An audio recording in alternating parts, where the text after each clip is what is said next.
Hi everyone. So, okay, I hope that the wind is not going to be a problem with the audio. So, I'm standing quite close to the camera. I have been asked to please continue with sharing relationship points.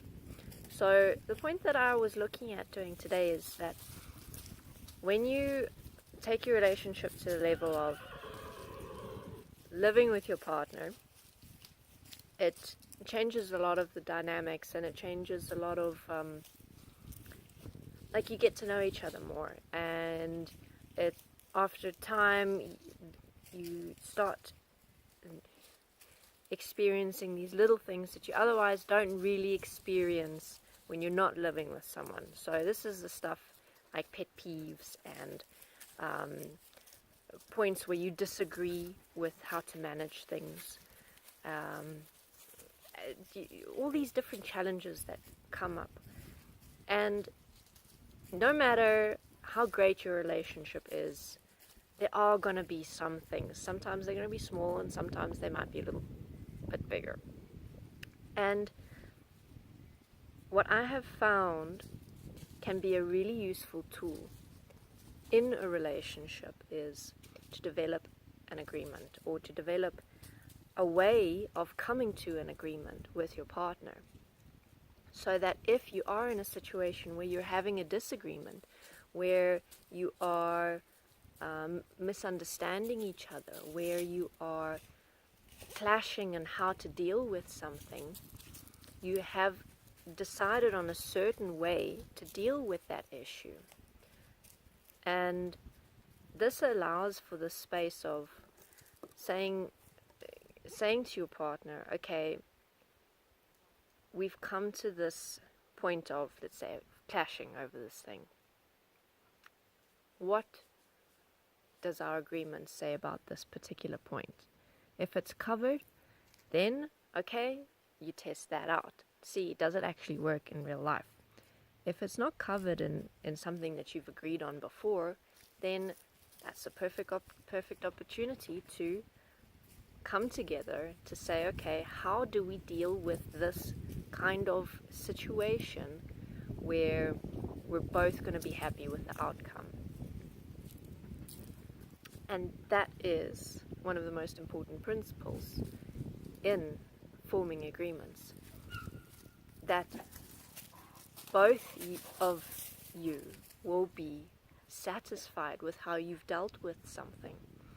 Even if it's an issue like getting your feelings hurt by your partner, or they've done something that you're not sure how to approach them on, to discuss either doing it differently, or to show them the effects of their actions, or whatever the case is. Because that's something that I know, me as a woman, and discussing this point with other women, it comes up quite a lot, where it's like we have this natural apprehension to approach our partners, to discuss points that we're not quite sure what the outcome is going to be, or to discuss points that we're not quite sure how to talk about it, how to express it. So that's quite an interesting dynamic to then bring into a discussion of, okay, when I'm feeling this way, how do you suggest I approach you?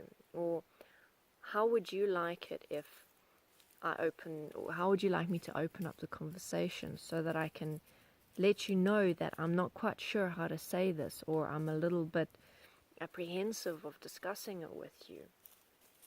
And this is what will help me to feel more comfortable and confident, if you can support me in this way when I'm dealing with a particular point like that. So that is a kind of an example of how you can come to an agreement where you can both share, this is how I would like to approach it, this is how I would like you to approach it, and find a common ground. Because even in coming to an agreement, there might be some points where you have to come to a compromise, either one or both of you, depending on what the point is. And coming to a compromise is not a bad thing. It's kind of inevitable because there are no two people in this world that are going to be approaching any one thing in exactly the same way. So what might even be a useful tool within developing your agreements is deciding on a set of principles to follow. So, for example, does this outcome or does this approach in our agreement ensure that we'll both be happy with the outcome? So that could be, for example, one of the principles. Does this agreement stand within the principle of equality in our relationship? Do we both stand equal in how we're dealing with this point? Because there might be those examples, those moments of where the female tendency is to take a position of inferiority or superiority, same with the male position, because we have these kind of natural, and maybe not natural is not the right word, it's more like pre-programmed approaches, reactions, responses, ways of dealing with things, where, as I shared earlier, a woman might tend to take an inferior position in something, or be apprehensive to do a particular point, like share on a topic that she's not quite sure about where her partner stands. So, bottom line, all of these points will not be possible if you're unable to communicate with your partner. So within developing these agreements, communication is absolutely essential. And when I say communication, I mean being able to discuss something without it becoming a fight or an argument, or having someone be right and someone be wrong and wanting to prove your point to your partner. That is not communication. An effective way of communicating in your relationship means you're coming to terms of understanding each other. You're sharing yourselves and you're opening yourselves to listen to your partner. And when you're not quite sure, or even if you have a reaction to your partner, you have that space to say, okay, I'm not sure what you mean, or, you know what, when you said that, I felt a little bit like this.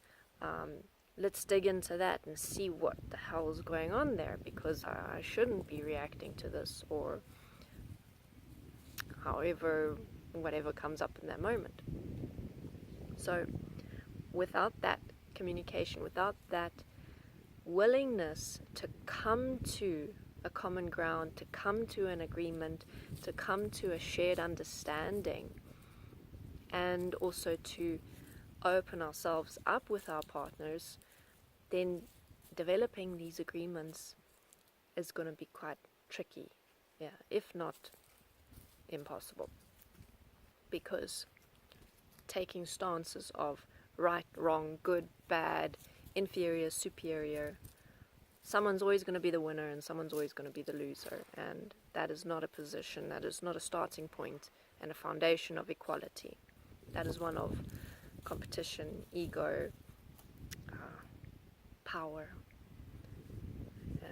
and with all of those things come the opposite. So within competition, you've got the winner and loser. Within ego, you've got the superior and inferior. Within the power principle and power plays, you've got the powerful one and the powerless one.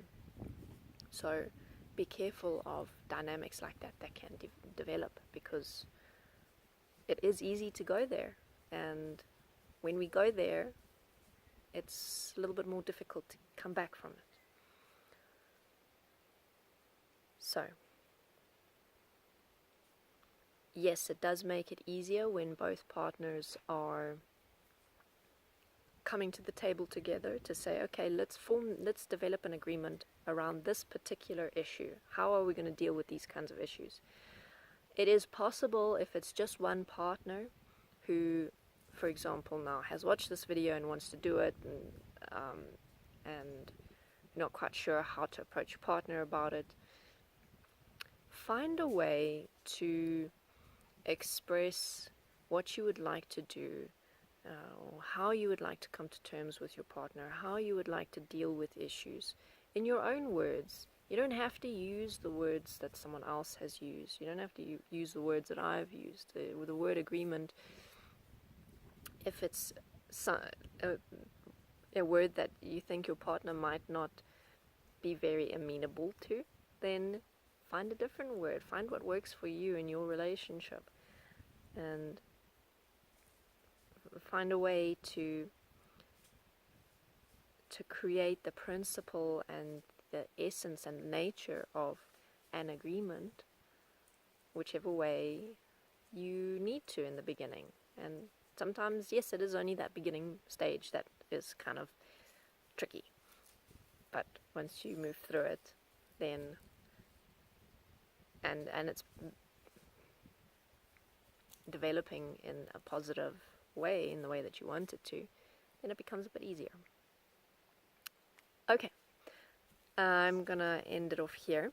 So thank you for watching. If you have any questions or comments, then please, you can send me a direct message or you can leave a comment below. If you'd like to support me, you can do so on Patreon. The link is also below.